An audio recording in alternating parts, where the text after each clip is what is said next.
Fuze, directed by very, very interesting filmmaker David Mackenzie. You can actually bring up the IMDb for David Mackenzie. Eric Holmes would love to hear your thoughts on it, on Mackenzie, in a few moments. But, quote, set in contemporary London, Fuze unfolds after an unexpected World War II bomb is unearthed at a busy construction site, forcing a massive citywide evacuation, I believe, in London.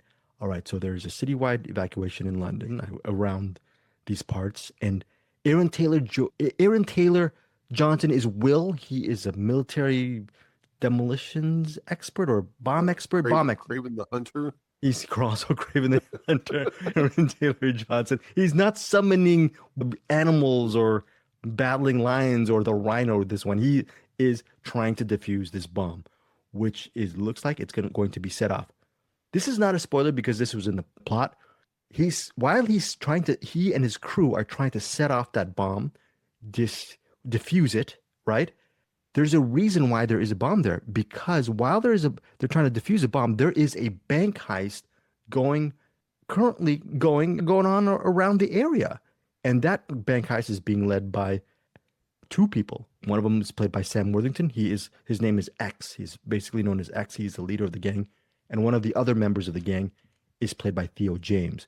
So there are two out of possibly the 4 or 5 people who are trying to steal a lot of money and jewels and items from this underground bank heist. And so there's an underground bank heist. There's a bomb defusal thing. That is a big part of what Fuze is about. Eric was saying, Fuze, that's the title of the movie. It is explosive. There is an explosion. That's not a spoiler, Eric, because there's an explosion in the trailer. I'm just going by the trailer. So that's all you need to know about Fuze. But then we also have to mention Gugu Mbatha-Raw. She's a great actress. She plays a police chief who is trying to coordinate the situation with the bomb. And then she learns about the bank heist. So she and her fellow employees at the police station, they have a lot of things to cover within these two situations. That is a big chunk of what Fuze is about.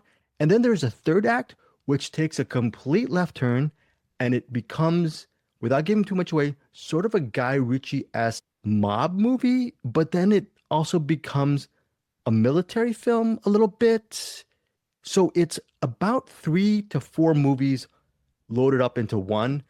I was tipped about this because Eric was not real-time commenting while he's watching it. He did on our Facebook Messenger comment a few times while he was watching Fuze. So I was prepped for it, and I guess I'm prepping you guys for this. And it's not a spoiler to say that if you are looking for just a bomb removal, defusal bomb movie with military stuff and a bank thing, you'll be fine. I mean, that's really good. But you might not like the extra little sauce that's thrown out at the end. And I think that's may divide some viewers. For me, I was all in. I personally was not too thrilled about the end credits. That is a minor quibble because I thought the tone at the end credit was a little bit out of sorts for me. But I was totally fine with Fuze. It's an entertaining popcorn film that takes I'm going to steal two words from Eric Holmes. It's a movie that takes a big swing in its narrative, and I apologize for stealing your words, Eric, but it takes a really big swing in the storyline. Again, you might love it or hate it. I enjoyed it. What about you, Erik Holmes? Your thoughts on Fuze? Yeah, so the first third, I guess, where they're trying to defuse the bomb, and then that heist is going on during that same time, and that part I think was the best part of the entire movie. I agree. It was like one part Hurt Locker, and while the Hurt Locker's going on over here, Rafifi's going on over here, and 100%. It's just a really cool dynamic. Once the bomb goes off, well, first of all, when the bomb goes off, that's when the movie started getting a little weird. Certain elements of physics doesn't make sense. Sure. The fact that someone 10 feet from the bomb is fine because they're sitting behind a barricade or whatever, but the cops like 13 blocks down that way die from the blast. I'm not sort of buying how the geography works there. There are people who died. There's the cops that died in the blast. I'm trying to. Yeah, the cops that were outside when they were the cops that came across them when they were outside doing the bank robbery. They No, got what? caught in caught in the shockwave, and one of them was on the ground. I don't know if he was dead, but he was certainly hurt No, real yeah, bad. you're right. Other One of them cop got was on top of him. one of the cops got injured and was, if I believe, just taken away by medics, and then the other cop was the one who was trying to trace the bad guys. So Yeah. the other cop was still alive. But like that was the part of the movie where I'm like, okay, I'll give it to him, but that's kind of weird. Then you get to watch how they sort of were able to escape from there, and that was cool. But then, yeah, once it sort of turned into a Guy Ritchie movie, I'm like, I wish we would just hung out on the, maybe even started a little later. Started off with them sort of planning the heist and then, setting the bomb. I'm not even clear on if they set the bomb there or if it just happened to be there and it was luck. I'm not, but That's interesting. it couldn't have been lucky because they had that heist planned pretty well. Okay. And the way they did the heist was pretty brazen, so they couldn't have done it during the day when people were there. It wouldn't Right. have worked out like that.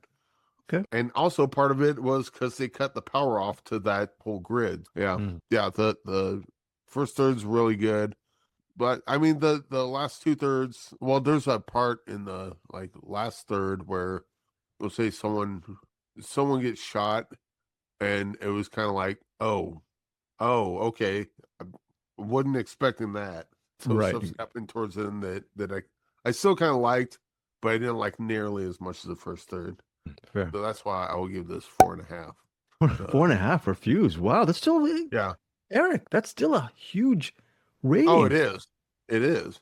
Wow. But I'm just saying, had the whole movie been as good as that first third, this could have been 6.9. This could have been two 6.9 movies. I'm confused. I feel like I like the movie better than you, and I'm giving Fuze 4 stars. I'm so confused. I'm an old man. Please help me, Erik. I don't know what I'm doing. Eric Holmes lit the fuse in my brain, and I'm wondering, what am I doing not giving it 4.5 stars? But I'll say this. Eric Holmes, 4.5 stars. Very happy that Erik liked it. Really enjoyed it. I'm giving it 4 stars. For me, again, Erik, we're both in agreement that we're warning people that the third act might turn some viewers off? Yeah. Okay. Yeah, all right. But also, what were we talking about last time about that? Kind of warning you, but it's not as bad as it might seem. No. So if you're gonna listen to us go, oh, they think the third act is like just dog crap. Yeah. And then they'll watch it and they'll be like, it wasn't that bad. It's not that bad. It's just not as good as that first third. That first third is excellent. Yeah. The rest of it is really good still. I could have taken 2 hours. This movie's around 95, 96 minutes, but for Fuze, I could have taken 2 hours of Rafifi in the Hurt Locker. I could have taken that version of Fuze, and I would have given it 5 stars because it was so good when they were there. It was so good. And again, that last third wasn't that bad. I think the problem with the last third, or not the problem with the less interesting part of it, is that the first third is just real simple. Defuse a bomb or rob a bank while they're trying to distract them with a bomb. Pretty simple setup. By the time you get to the end, there's so many new characters introduced, double crosses happening. Someone's effing over this person. They get away with that, and then they're effing over that person. It just gets way too convoluted at the end, where it's like you went from like just simple high concept to overly convoluted world building stuff. Exactly, but again, like what you were saying, the over convoluted stuff. It's the film. Well, it's based on, I forgot who the screenwriter was. It's not David Mackenzie, but we also have to mention, I interviewed David Mackenzie. I put it up, I think, on our Deepest Dream YouTube channel. He's a very good filmmaker. Hell or High Water, Erik. Start Up. We just recently did Start Up on our Patreon. Outlaw Ben King. Hopkins, written by Ben Hopkins. Ben Hopkins. Okay, so very gimmicky narrative script, which Erik and I ended up falling hook, line, and sinker with it. We were fine with Fuze, but again, just a warning. It takes a big leap in the third act, but you might agree. I have a feeling a lot of people will agree with me and you, Erik. It's a very entertaining film. That last third, still good, but not great. But I understand why they took that big risk. They wanted to, what is it, Erik, when you just, if you played a simple jazz tune with Miles Davis, just the best musicians, A to B. That's a great track. But sometimes you just want to go a little improv and free jazz or, I don't know, Yeah. fusion. And the last third is them experimenting a little bit. Okay, does it completely work? Well, The first part they're playing drums, just staying in the pocket, not doing too much. that's right. Last part they start doing a bunch of Neil Peart drum solos. No, this doesn't need that, but Yeah, that's still a good drum solo. Still a really good drum solo. It exactly. didn't need that. Eric, you said you better. Thank you. So again, Fuse in theaters Friday, April 24th, 4.5 stars from Eric Holmes. I need to start listening to more of Neil Peart right now as we speak, and then 4 stars with me for Fuse. Tell us what you think of the movie as well. Eric, we're doing a bunch of spoilers first. Throwing it to you, Omaha or Fuse? What are you feeling right now? Do you want to go with the popcorn Fuse or do you want to go with the deep talk with Omaha?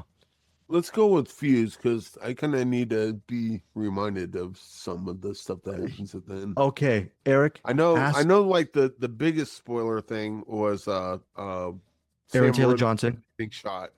No, okay. No, I'm saying like from a meta perspective because he gets shot and killed, and there's still a lot of movie left, and it was like the one person I didn't think was going to die here was him. So he was going to be the one to make it to the. I guess the big twist is Craven the Hunter was actually behind the thing. Yes, Aaron Taylor Johnson. That's the big twist. Yeah, Aaron Taylor Johnson is, while he is the head of the bomb extraction unit or whatever, the bomb expert. Yeah, he's the one who planted that bomb at the site. Okay, so he's the one who rigged it to while he's doing that. There is a bank heist going on, and we'll get to how that's connected. But he is in on this bank heist with one of the bank robbers. One of those bank robbers is played by Theo James. And do you understand how they hook up? The reason, or you want me to explain it? So that was the very end of the movie, where the movie's basically over. And then they do, it was like 10 years earlier or something like that. Exactly, 10 years earlier. And then they have that whole other scene that's basically a prequel to the entire movie. And that was the part where I was like, oh, this is a swing. Like the structure of where they put that part. And yeah. you have that part at the beginning of the movie. It should be at the beginning, but you can't have it there because you want that twist that Aaron Taylor Johnson's behind the whole thing. And I think it was set in Afghanistan, but at the end of the movie, it's set in a possible diamond mine, and Theo James is being taken out by a bunch of cutthroats, and he's being kidnapped or just taken hostage in a vehicle. So they drive off with Theo James's character, and he's understandably fearful for his life. While that's happening, Aaron Taylor Johnson's character, he's with, I think, at least another fellow soldier, and while they're going to a certain area, and they realize this area is filled with mines. And Aaron Taylor Johnson discovers that his foot is on a possible plate that if it's on a mine. It's on a mine. He already triggered it, and now he just he can't move because if he moves his foot, it's going to set it off. Yeah, if he move, thank you, Eric. So if he moves it, he's done. So what happens while he's staying there? There is a shootout that happens. Well, yes. Yeah, that's what I was going to say. While they're already in the middle of a firefight. While the guys are coming down the street. I think one of the IEDs goes off or something, but then, they start shooting at them. Yeah, there's a big confrontation between those cutthroats with Theo James's character and then Aaron Taylor Johnson and his fellow soldier. They're having a firefight while Aaron Taylor Johnson, if he moves an inch with his foot, he's going to get blown up, but he's still having to shoot to defend himself and to stay alive, okay, while relatively not moving. So then what happens is Theo James ultimately goes to their side because I think the vehicle turns over, something weird happens. Yes, because of the bomb explosion, like you said, the mine explosion, the vehicle turns over and then they tell Theo James to get to their side. And then Taylor Johnson's character tells Will, by the way, I think that's Will tells, I forgot what the name of Theo James's character is, but he tells Theo James's character, hey. I think it's Theo James's character. Very good. I think it's Carlos. I think it's Carlos or something like that. But I don't have the IMDb up. I can't remember. I'll look it up right now. But they have a deal, and he's the military guy. Will again played by Aaron Taylor Johnson, tells blah blah blah. Let me see. Hold on, right now I'm gonna go to Theo James. Theo James, yes, Canales. I think. Let me look at this. Yeah, let's just call him K, okay? Because Sam Worthington in this movie is X, and Corrales. Corrales is Theo James's character, and then Will is played by Aaron Taylor Johnson. So Will tells Corrales, "Hey, by the way, if you rescue me and take out the wires, okay, if you take out the wires, I will owe you." And then, okay, they agree. Corrales agrees to help save the life of Will. Oh, the other soldier is the translator, Will's translator. All right. So the translator, we'll get to the translator in a second, but the translator, and Corrales, they get out of this firefight alive. The mine is diffused. Everyone is okay. But then Will and the translator pretty much owe their lives to Corrales. But that was 10 years ago. And so what happens is Corrales has a lifelong beef with his former boss who wanted him killed. So the way he's getting back at his boss is to steal really expensive diamonds, possibly worth 50 to 60, I think $60 million. So it's a plan that one would assume that is 10 years in the making. It took him 10 years to find, I'm assuming, to locate the diamonds that should be stolen and then pull off the perfect heist. So you have Corrales. Yes. Speaking of diamonds, that was one part of the movie that I didn't quite understand. Yeah. So after the heist, and then after was it James? Corrales screwed over his entire team. Yes. And then he's like looking at the diamonds, and one guy like hits it with a hammer, revealing that it's all fake, it's glass. And he looks at it and he's like looking at the diamonds. The guy's getting pissed at Corrales, and I don't understand why, because Corrales only wanted the diamonds. And so whether or not they're fake shouldn't matter to this guy over here, because I'm not getting the diamonds are yours. So if the diamonds are fake, why does he give a crap? Because they're fake, that's your problem, not mine. I'm taking the cash and running. That's a good point, but I'm thinking the henchman that Corrales hired or was in cahoots with to double cross the heist team. So the heist team led by X is played by Sam Worthington, they were double crossed by Corrales because Corrales like Erik was saying, he wants those diamonds for himself. All right, his focus is on the diamonds. And then the henchman the leader of the henchmen who helps him double cross the heist guys finds out that the diamonds are fake. Like Erik, you were saying that.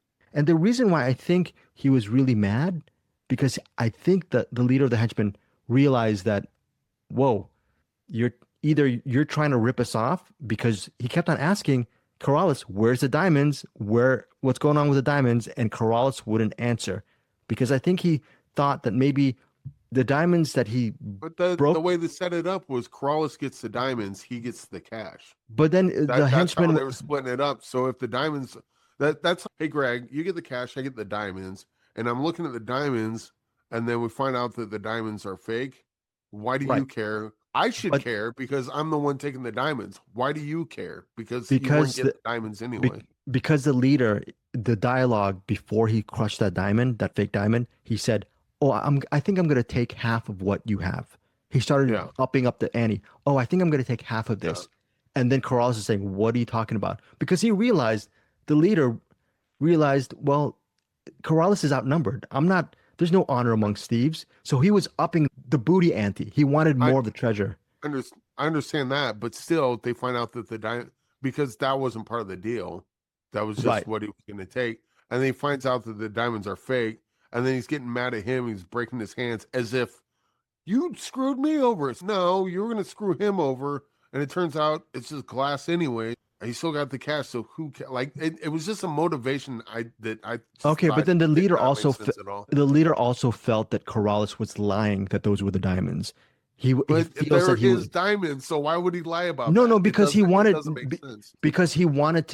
upping the ante. He said he's basically telling Corrales, I want those diamonds too. I want half of those diamonds. And even if the diamonds ended up fake, which they did, he realized Corrales is a liar, and he said, "Hey, where are the diamonds? And that's why he broke his hand with the hammer. He had one of his henchmen break his hand because he wanted the real diamonds. He suspected Corrales was hiding the diamonds somewhere else. And that's why they were ready to kill him for lying to them. He realized those diamonds were fake, but he wanted the real diamonds as well. Because I just thought the motivation was that motivation on that particular scene was like, that's just dumb. Yeah, but you understand he wanted those diamonds. That's something I would have cut out of the movie entirely. Okay, that's fair. But he realized Corrales was lying, and ultimately what happens towards the end is but again, it doesn't matter because it's not his diamonds. If you want to rob him later on, you can't. Eric, he wants those diamonds. I understand that. The motivation in the way it's played out is mob boss getting mad at Lackey because Lackey screwed him over. This is, I want the diamonds. Right. But it's not played the same way. If he wants the diamonds and they're fake, you don't beat him up over it. You're just like, oh, well, sorry about your diamonds. Oh, we'll leave.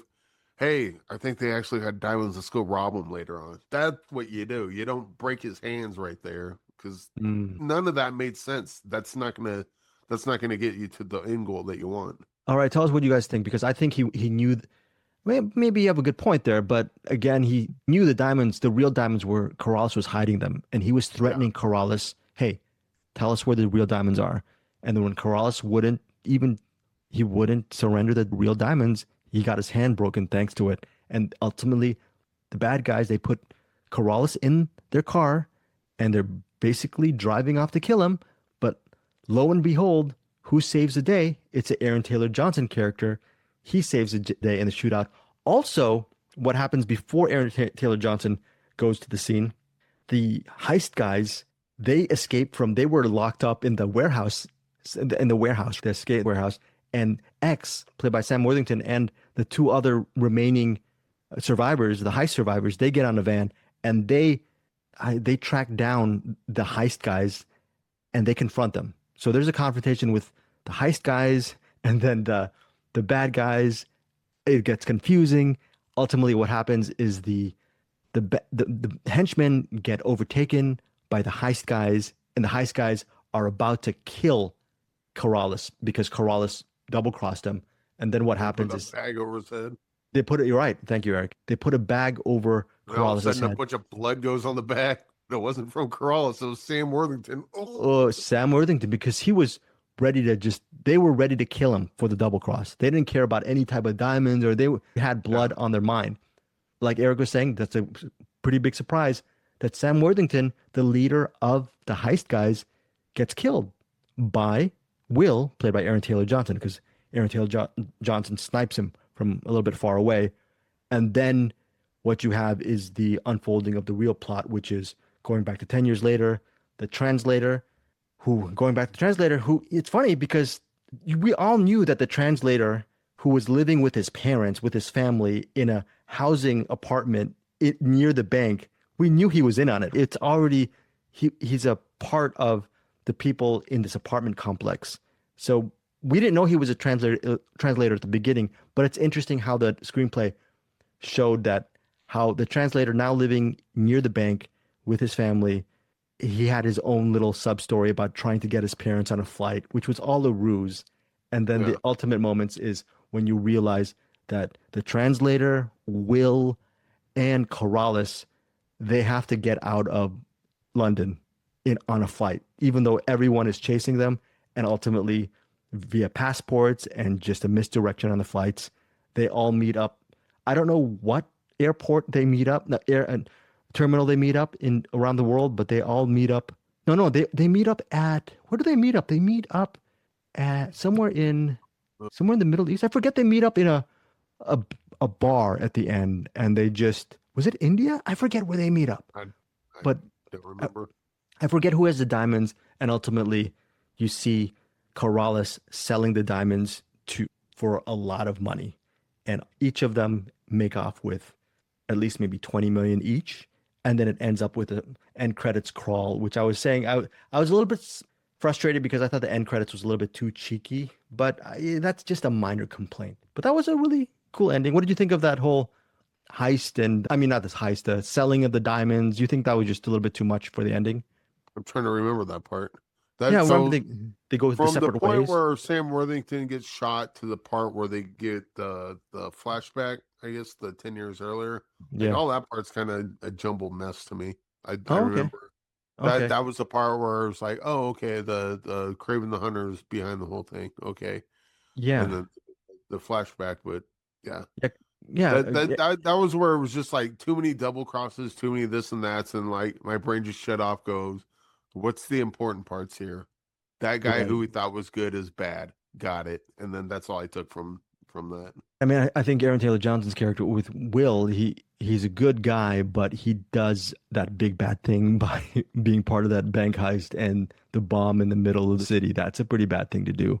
But he did get 20 million out of it. And then Corrales is not I an don't know if this is a me problem or you don't seem to have this because you seem to like remember details about stuff like this. But like when plots get way too convoluted or too confusing, I just kind of step back. I stop paying attention and mm, just look at the broader picture. Good guy, interesting. bad guy, good guy, bad guy don't like each other, and Interesting. that's all I'm paying attention to. Okay, Or cool. or good guy, not good guy, now bad guy on same team. And so Right. I'll see like the broad strokes, but oh, they did this because this person is related to their second cousin who double crossed them back in '92, and now they want that like any once they start going like way down ultra confusing rabbit holes like that, my brain just now we're not paying attention to this anymore. No, I was looking.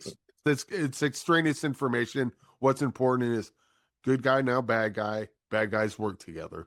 Yeah, I go the That's other all. way. I try to get in the weeds of it, and I'm usually Yeah. probably pretty wrong. But then also, what's interesting is going back to when Corrales was being threatened by the henchmen, and one of the henchmen hits his, I think it's right hand with either a hammer or a blunt instrument, and he Oh, breaks his hand. didn't he hit both of them? No, oh, did he? He hit his left hand, and then at one point they put his other hand out. I don't know if they actually I I can't forget. actually hit it, but he did have his other hand out at one point. I forgot if they went to the other hand. I think ultimately either they didn't because one hand towards the end of the movie, one of his hands was bandaged up. So there's one hand that is actually working. But all that said, what's interesting is Corrales was ready to die because he was almost so close to dying. He was in the back of a car, back of a trunk of a car, ready to be shot at and killed. Ultimately, he texted Will saying, I'm in trouble, but he was ready to die with those real diamonds on him, hiding those real diamonds. I thought that was very interesting because he did not, even at the threat of getting his hand broken and ineffective, he still did not give up the real diamonds. I thought that was He was pretty still interesting. somehow able to text someone. And still, right, with one, Oh, yeah, it's very, I guess he's using the good hand for the texting. So I guess that answers the question. But yeah, Fuse. Tell us what you think of the ending of Fuse and in the comments. And thanks for supporting us here over at Cinematics.